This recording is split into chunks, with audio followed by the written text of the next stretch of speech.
morning, ma'am. I'm Femina, second standard C teacher.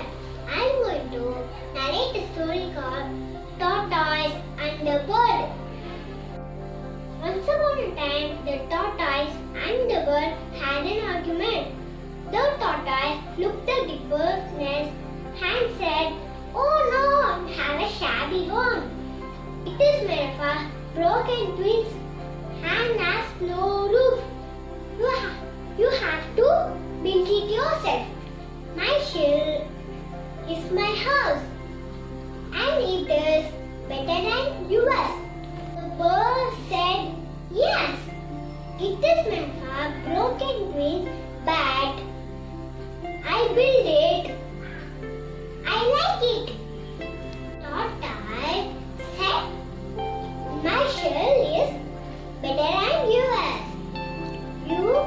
You feel jealous?